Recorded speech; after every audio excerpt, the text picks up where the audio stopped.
Hi everybody. This series is going to be on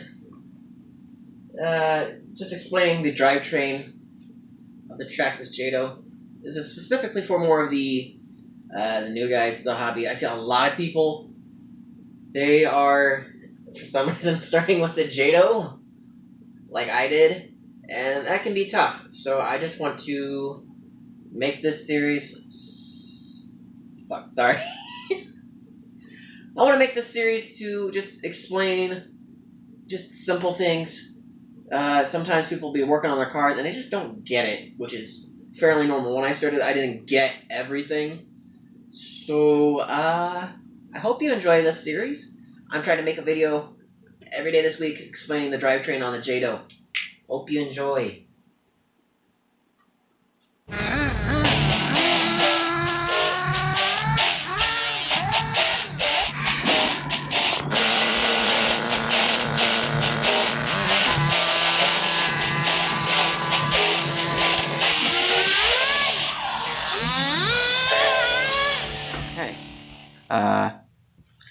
So we're going to be talking about the drivetrain on the Jato, and I'm doing this specifically for a lot of the new guys that are just as crazy as I am. When they get into this hobby, they decide to buy a Jato, which it's not incredibly difficult to work on, but when you're starting, you don't know anything. So we're going to start with the engine. So your drivetrain starts with your clutch coming off your engine. To get to your clutch, most of you are going to have a 3.3 in yours. I put a Pro 15 in here, but this is the same little bit of clutch mechanism.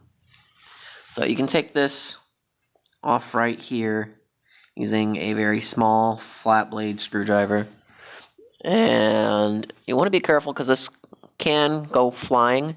You just need to pry it off and it'll pop off right there like that. Now you might have a spacer or a washer, which you should.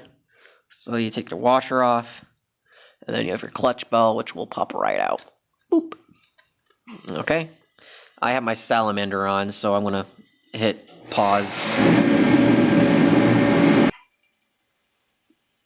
Okay, sorry about that. Anyway, you want to make sure that the bearings in your clutch bell spin freely. You do want to replace these every so often. You'll have two of them. Sometimes one will be stuck on, not stuck, but just left on the shaft, crankshaft, and it'll just sit in there like that. Boop. Clutch bell. Okay. Now, here is your clutch. This is very important. You want to make sure that your spring in here is not broken and is attached. It does. Give me a second. I want to zoom out. Okay. Bing, bing, bing, bong. Sorry, I gotta move everything back a little bit. Okay. See the spring? It's just held together by itself. There's two like hooks at the end of the spring. I'm gonna stretch it all the way around this, and they'll connect together. Now, your clutch, most of the time, with like your 3.3, is going to be a 2-shoe clutch. You can upgrade to a 3-shoe clutch, 4-shoe clutch, but those are slightly different. I'm just trying to show you what will probably come with your stock Jato 3.3.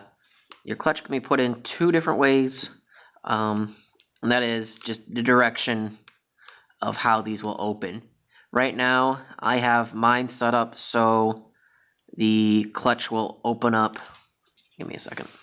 The clutch will open up in the opposite rotation of the engine, so it'll have a more aggressive clutch feel. This will open up in the opposite direction of the spin of the engine.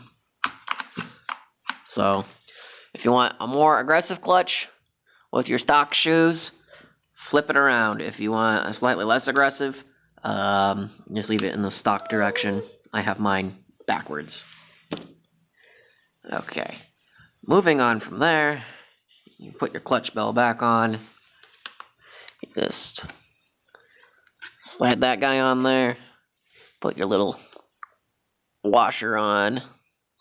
And you can use your washer either on the outside here, or if you need more space to line up with your slipper clutch gear or your spur gear, you can push it out by putting this washer on first, then your clutch bell.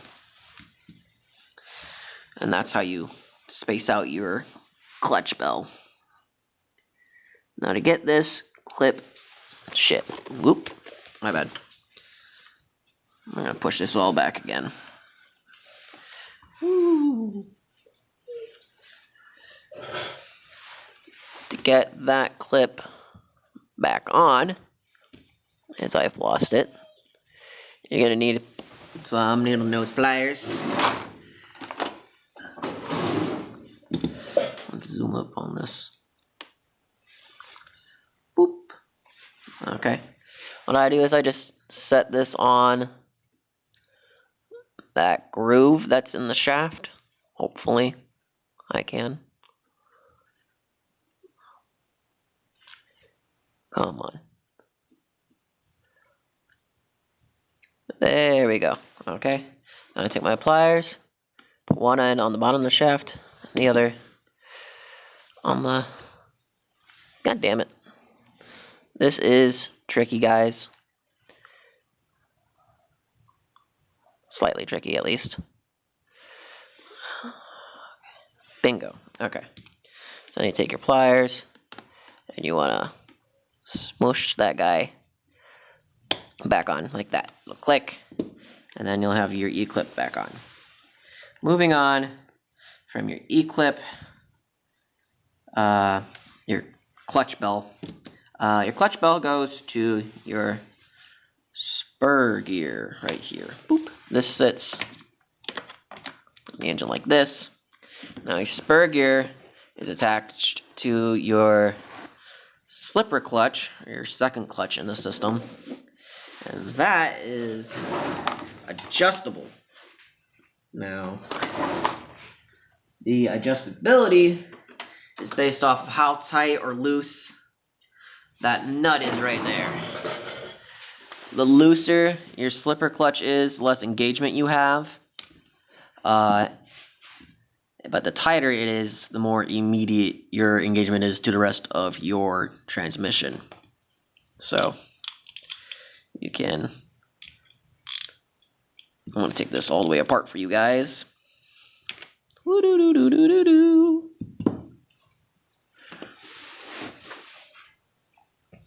You take your nut off, spring, then you have your spur gear. Okay, your spur gear is bolted up directly to this plate, which will have these pads on here. Now the stock pads are like this composite material. I have the aluminum pads from the Revro, I believe. I mean, you can flip them over, but they kind of seem to fit one way better than the other, for me at least. And these pads push up against this plate right here. Now this plate, when you go to put this together, only really kind of sits one way. You want to make sure that all the little, these four like pin things line up with the grooves in this disc, because otherwise you'll put this all back together and this will have all that slop and play in there, and you can break it, or it just won't engage properly. You'll give yourself a fucking headache. See, so it goes together like that. Anyway, if you get this off, you just pull it out, and that sits on the shaft with a pin. So you want to make sure when this goes back together, you put that pin back in. You grab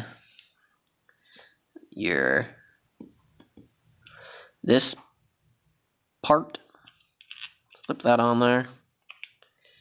Make sure that it is on all the way. Sometimes you have to push it.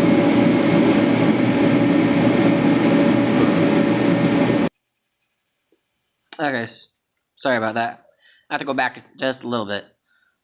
You will have this clutch guard, and this just slides right on top of here and bolts in here and here. Then you'll put this plate on. You gotta make sure that the pin lines up with these grooves. Okay, and your plate will go on. Dang it. See, this is tricky. Well, I'm looking through a camera. You won't be. Hopefully you'll have less problems. That goes on like that. And you make sure that all your pads are on this back mounting plate on your spur. And that will go on like this. And then you put your spring on. And then you put your nut on.